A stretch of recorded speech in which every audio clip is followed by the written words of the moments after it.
শুরুতেই বর্ধমান মেডিকেল কলেজের দিকে নজর রাখতেই হবে, কারণ বর্ধমান মেডিকেল কলেজ হস্টেলে মদ বিক্রি অভিযোগ, পাল্টা অভিযোগে তুমুল উত্তেজনা। যে ছবি আপনারা দেখছেন, যে ছবি আপনাদের দেখাচ্ছি, যে হাসপাতালের মধ্যেই মদ কিভাবে বিক্রি করা হচ্ছে, দেখুন ছবিটা ভাইরাল, সেই ভিডিও আপনাদের দেখাচ্ছি।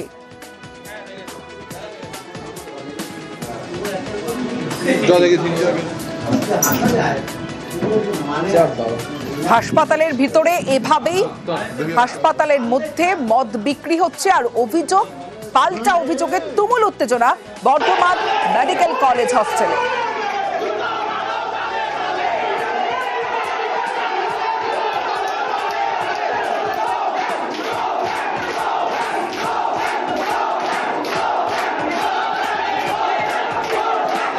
স্লোগান, পাল্টা স্লোগান, সরাসরি চলে যাব। শরদিন্দু ঘোষ রয়েছে আমার সঙ্গে, শরদিন্দুর সঙ্গে কথা বলবো। শরদিন্দু, মেডিকেল কলেজের হস্টেল আর সেখানে এভাবে দিনের পর দিন মদ বিক্রি হচ্ছে, প্রশ্ন হলো কারা এই মদ বিক্রি করছে? এতদিন কলেজ কর্তৃপক্ষ, এই হস্টেল কর্তৃপক্ষকে কিছুই জানতো না, এই ভাইরাল ভিডিও সামনে আসার পর এই যে উত্তেজনা পরিস্থিতি আমরা দেখতে পাচ্ছি।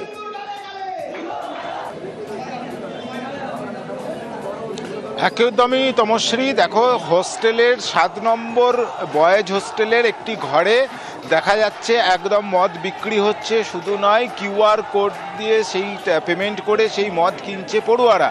এবং এই যে স্টিল ছবি এবং ভিডিও ছবি তা সহ লিখিত অভিযোগ জানিয়েছে পড়ুয়াদের একাংশ বর্ধমান মেডিকেল কলেজ কর্তৃপক্ষের কাছে, এবং যারা এই ঘটনার সঙ্গে যুক্ত তাদের দৃষ্টান্তমূলক শাস্তির তারা দাবি জানিয়েছে। এবং এই বিষয়টি নিয়ে আজকে কলেজ কাউন্সিলের বৈঠক ছিল, এবং সেই বৈঠকের ফল কি হয় তা জানার জন্য এই যে অভিযোগকারীরা তারা সেখানে জমায়েত হয়, এবং তাদের বিরুদ্ধে যারা গোষ্ঠী তারাও সেখানে জমা হয়, এবং দুপক্ষের জমায়েতে এবং স্লোগান পাল্টা স্লোগানে একটা উত্তপ্ত পরিবেশ তৈরি হয়, একটা ব্যাপক উত্তেজনা দেখা দেয়। এবং তখন জেলা পুলিশের পক্ষ থেকে একটা বিশাল বাহিনী সেখানে পাঠানো হয়, পাশাপাশি র্যাব নামানো হয়, এবং পুলিশ পরিস্থিতি নিয়ন্ত্রণে রাখে। এখন বিষয় হলো যে মেডিকেল কাউন্সিলের এই যে বৈঠকের পর সেখানে মেডিকেল কলেজ কর্তৃপক্ষ যেটা জানিয়েছে যে তাদের কাছে লিখিত অভিযোগ এসেছিল, সেই অভিযোগ তারা খতিয়ে দেখার জন্য ফ্যাক্ট ফাইন্ডিং কমিটি করেছিল, তারা রিপোর্ট জমা দিয়েছে, বিষয়টি স্বাস্থ্য ভবনে পাঠানো হয়েছে, তারাই চূড়ান্ত সিদ্ধান্ত নেবে। বেশ, কলেজে সুস্থ শান্তির পরিবেশ ফিরিয়ে দিতে হবে, অসাধু লোকজনদেরকে বের করতে হবে, সত্য এবং সততার সাথে কলেজ চলবে। এখানে লোকেরা ডাক্তার হতে এসছে, রেপিস্ট, ক্রিমিনাল বা সেক্সুয়াল অ্যাসল্টার নয়। কারণ আমাদের মনে হচ্ছে এত কিছুর পরে কর্তৃপক্ষ এই 15 জনের কাছে বেশি প্রিয়। গোটা কলেজ কী চাই তাই নয়, কারণ এদের কাছে হয়তো প্রিন্সিপালের কোনো লুকোনো ধন রয়েছে বা আমাদের কর্তৃপক্ষের কোনো লুকোনো ধন রয়েছে, যার জন্য আজকে ওরা সামনে দাঁড়িয়ে রয়েছে। আর কলেজের এখানে আপামোর 300 থেকে 400 ছাত্রছাত্রী দাঁড়িয়ে রয়েছে। 20 তারিখ এবং 21 তারিখ সেপ্টেম্বর মাসের যে স্পন্দন অনুষ্ঠান হয়, সেখানে বয়েজ হোস্টেল 1 রুম নম্বর 7 থেকে অনৈতিক এবং অবৈধ উপায়ে মদ বিক্রি করা হয়েছিল। সেই মদ বিক্রির যে ভিডিও, ছবি, সব প্রমাণ নিয়ে আমরা ম্যামের কাছে একটা অভিযোগপত্র জমা দিই। সেই নিয়ে আজকে একটা বৈঠক বসেছে। আমাদেরকে প্রথমে এখান থেকে বের করে দেওয়া হচ্ছিল, আমরা বলেছিলাম সবাই বেরিয়ে গেলে আমরাও বেরিয়ে যাব, কিন্তু শুধুমাত্র আমাদেরকেই বার করা হয়, ওদেরকে বার করা হয়নি। সেই জন্য আমরা আবার এখানে এসে ধর্নায় বসেছি। আমি ইন্ডিভিজুয়াল কমপ্লেনের মধ্যে আজকে যাচ্ছি না, আমাদের পুরো ফ্যাক্ট ফাইন্ডিং কমিটির রিপোর্ট আছে আমার কাছে, সেই ফর্মটি যেহেতু ইনকনক্লুসিভ সেই জন্য আমি এটা হায়ার অথরিটিতে পাঠাবো। অভিযোগ হয়েছিল বলে তো ফ্যাক্ট ফাইন্ডিং কমিটি এই জন্যই তো ডাকা হয়েছিল। অভিযোগ কি ভিডিও ফুটেজ দিয়ে হয়েছিল না স্টিল ফুটেজ দিয়ে হয়েছিল? দুটোই আছে। অন্যদিকে মেদিনীপুরে সেখানে অন্তঃসত্ত্বার মৃত্যু ঘিরে উত্তেজনা, চিকিৎসার গাফিলতিতে মৃত্যুর অভিযোগ মেডিকেল কলেজ, মেদিনীপুর মেডিকেল কলেজের ঘটনা। সরাসরি চলে যাব, আমার সঙ্গে আমার প্রতিনিধি শোভন রয়েছে, কথা বলবো শোভনের সঙ্গে। শোভন, ঠিক কি অভিযোগ, কি হয়েছিল?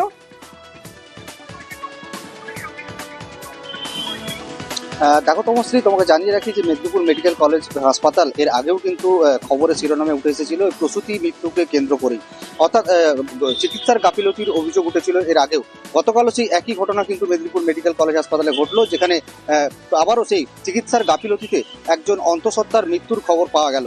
এবং পরিবারের অভিযোগ যেটা, যে প্রথমে যখন তাকে গতকাল সন্ধ্যে নাগাদ ভর্তি করতে আনা হয়েছিল শ্বাসকষ্টজনিত কারণে, তখন কিন্তু তাকে প্রাথমিক চিকিৎসার পর ছেড়ে দেওয়া হয়, ভর্তি নেওয়া হয়নি হাসপাতালে, এবং তারপরেই তারপরেই কিন্তু গতকাল মধ্যরাতে তার যখন শারীরিক অবস্থার অবনতি হয় এবং নানান সমস্যার সৃষ্টি হয়, তখন কিন্তু পুনরায় তাকে আবার মাতৃমা বিভাগে ভর্তি করা হয় এবং ততক্ষণে কিন্তু সেই প্রসূতির কিন্তু শারীরিক অবস্থা অনেকটাই অবনতি হয় এবং তাকে সেখান থেকে আইসিইউতে স্থানান্তর করা হয় এবং আইসিইউতে স্থানান্তর করার পরেই কিন্তু আজ সকাল নাগাদ, আজ ভোর রাতে কিন্তু ওই প্রসূতির মৃত্যু হয় এবং এরপরেই কিন্তু পরিবারের তরফে কিন্তু চিকিৎসার গাফিলতির অভিযোগ তোলা হয়।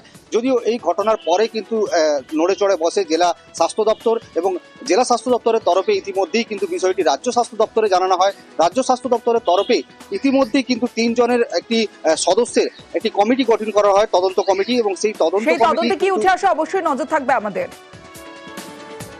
চিকিৎসার গাফিলাতি আমাদের সেই সন্ধ্যা 6টার সময় যদি অ্যাডমিট করতো, আশা করি আমার স্ত্রী আমার সন্তান ঠিকই থাকতো। সিনিয়র ডাক্তার কাউকে দেখতে পাইনি স্যার, আমাদের ঢুকতেই দেয়নি। আমরা বলবো কি সিনিয়র কি জুনিয়র, এই যে গেট কিপাররা থাকে ওরাও ঢুকতে দেয় না। একজন মানে রুগীর সঙ্গে একজন মহিলা, এনএসবিপি আসুক, এর চূড়ান্ত একটা পর্যায়ে সিদ্ধান্ত করুক।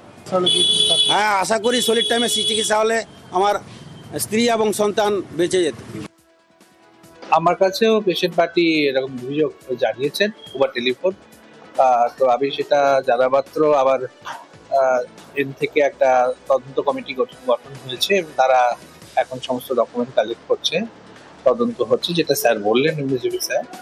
আর স্বাস্থ্য ভবন থেকেও একটা উচ্চ পর্যায়ের প্রতিনিধি দল মানে তদন্ত কমিটি আসছেন, তারা অন দ্য ওয়ে আছেন, বিকেলবেলা নাগাদ পৌঁছবেন, তারাও তদন্ত করে দেখবেন। পুরো ব্যাপারটাই এখন তদন্তাধীন বিষয় এবং এটা নিয়ে এখনই বেশি কিছু কথা না বলে। মেদিনীপুর মেডিকেলের খবর দেখলেন, যেখানে অন্তঃসত্ত্বার মৃত্যু এবং ভুল চিকিৎসার অভিযোগ উঠছে। মাথাভাঙাতেও একই ঘটনা ঘটলো। মাথাভাঙায় ভুল চিকিৎসায় অন্তঃসত্ত্বার মৃত্যু, সন্তানের জন্মের আগেই মৃত্যু, চিকিৎসার গাফিলতিতে মৃত্যুর অভিযোগ। সরাসরি চলে যাবো, আমার সঙ্গে রাজেশ রয়েছে, রাজেশের থেকে জানবো। রাজেশ, এই যে অভিযোগ এবং সেই অভিযোগের পরে হাসপাতাল কর্তৃপক্ষের কি বক্তব্য?